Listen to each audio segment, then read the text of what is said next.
చిత్తమామిడి అనే చిన్న గ్రామం. పొలాలు నెత్తురు కారే పని, పల్లె జీవితం. కానీ ప్రతి ఊరిలో ఉండేలా ఇక్కడ కూడా ఇద్దరు వింత వ్యక్తులు ఉన్నారు. పేరు రాము, శ్యామ్. వీరు చిన్నప్పటి నుంచి స్నేహితులు. పాఠశాలలో చదివే ఇంటర్మీడియట్.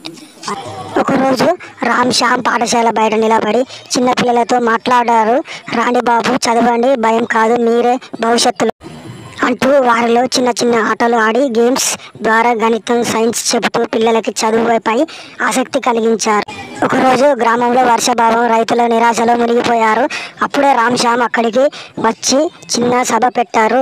ఓ రైతు, మేము నీకోసం ఈ ఏడాది నష్టమే వచ్చిన నీ ఆశ నడిపే మార్గం. వీరికి గ్రామ మార్గదర్శకులు అనే బిరుదు ఇచ్చారు. వీరు యువతకి web development, mobile repairing, dairy farming, కూరగాయల వ్యాపారం గురించి చెప్పి ట్రైనింగ్ ఏర్పాట్లు చేశారు. ఇది ఊరిలో మంచి మార్పు తీసుకొచ్చి గ్రామంలో 10 మంది యువకులకు కలిసి ఒక కోఆపరేటివ్ నేర్పేవారు. ఊరిలో చెత్తాచెదారం పెరుగుతుండగా వీరిద్దరూ ముందు మన ఊరిలో రోడ్డు క్లీన్ చేస్తే మన మనసు కూడా క్లీన్గా అవుతుంది. వీరి అభియాన్ను రోడ్డుపై మార్పు అనే పేరుతో సోషల్ మీడియాలో షేర్ చేసి యువకుడు ఒకడు ఇది వైరల్ అయింది. తర్వాత గ్రామానికి స్థానిక ఎమ్మెల్యే కూడా వచ్చి అభినందించాడు. ఊరిలో ఉన్న యువత పనిలేక బాధపడుతుండగా రామ్, శ్యామ్ వాళ్ళతో సమావేశం ఏర్పాటు చేశారు.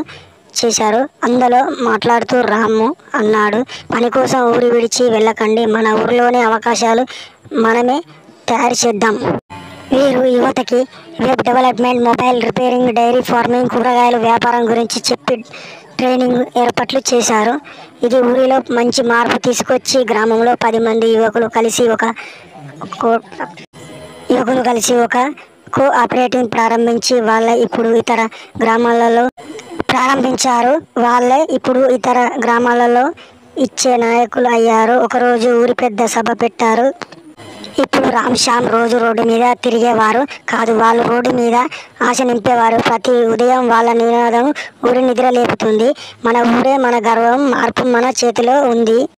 సబ్స్క్రైబ్ చేయండి, లైక్ చేయండి, షేర్ చేయండి. ఇంకెన్నో వీడియోలు పెడతాను.